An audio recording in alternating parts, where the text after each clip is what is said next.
ঘুষের গোপন হিসাব প্রকাশ্যে আনতে চালু হয়েছে অভিনব এক ওয়েবসাইট। নাম পরিচয় গোপন রেখেই সেখানে জানানো যাবে ঘুষের অভিযোগ। ওয়েবসাইটটি চালুর মাত্র ৩ দিনেই জমা পড়েছে ১৮০০রও বেশি অভিযোগ, যেখানে দাবি করা ঘুষের অঙ্ক ছাড়িয়েছে ২৫ কোটি টাকা। কিন্তু কিভাবে এই প্ল্যাটফর্মে অভিযোগ জানাবেন, বিস্তারিত জানাচ্ছেন মেহেদী হাসান। সরকারি সেবা নিতে গিয়ে ঘুষের মুখোমুখি হওয়ার অভিযোগ দেশে এতটাই পরিচিত যে অনেকেই এটিকে নিত্যদিনের ভোগান্তির অংশ হিসেবেই দেখেন। কিন্তু কোন দপ্তরে, কোন সেবায়, কোথায় এবং কত টাকা ঘুষ চাওয়া হচ্ছে, এসব বিচ্ছিন্ন অভিজ্ঞতার একটি সামগ্রিক ও সহজবোধ্য চিত্র এতদিন সাধারণ মানুষের সামনে ছিল না। সেই শূন্যতা পূরণ করতে এবার চালু হয়েছে নতুন অনলাইন প্ল্যাটফর্ম ঘুষ সাইট।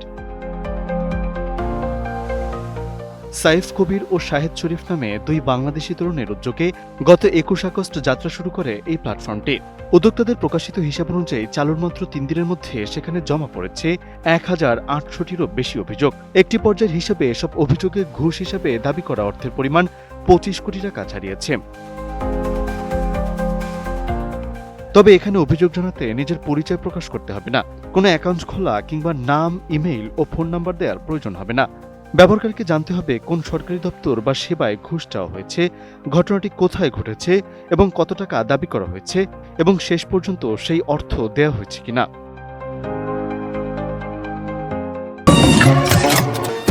নৌকামান মশা দিবসে এক্সট্রিম সমাধান। অভিযোগ জানাতে প্রথমে যেতে হবে ঘুষ.সাইটে।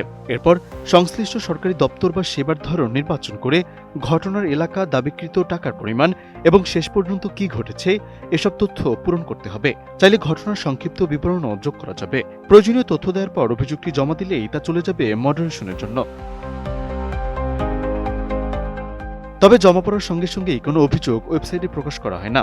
প্রথমে ব্যক্তিগত তথ্য, কারো নাম, পরিচয়, আক্রমণাত্মক বক্তব্য কিংবা নীতিমালা ভঙ্গকারী তথ্য বাদ দেওয়া হবে।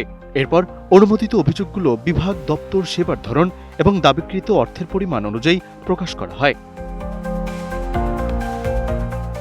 প্রথম দিকের তথ্য সবচেয়ে বেশি অভিযোগ এসেছে ঢাকা বিভাগ থেকে। এরপর রয়েছে চট্টগ্রাম সহ দেশের অন্যান্য বিভাগ। পাসপোর্ট, ভূমি, যানবাহনের কাগজপত্র, পেনশন সহ সরকারি বিভিন্ন সেবা নিয়েও অভিযোগ জমা পড়েছে। তবে ঘুষ.সাইটে প্রকাশিত তথ্যগুলো যাচাই করা অভিযোগ বা আইনি প্রমাণ নয়। উদ্যোক্তারা বলছেন এটি কোনো তদন্ত সংস্থা কিংবা দুর্নীতি দমন কমিশনের বিকল্প নয়, বরং নাগরিকদের বিচ্ছিন্ন অভিজ্ঞতায় এক জায়গায় এনে কোন দপ্তর বা সেবায় ঘুষ চাওয়ার অভিযোগ বেশি তার একটি প্রাথমিক চিত্র তুলে ধরাই প্ল্যাটফর্মটির মূল উদ্দেশ্য।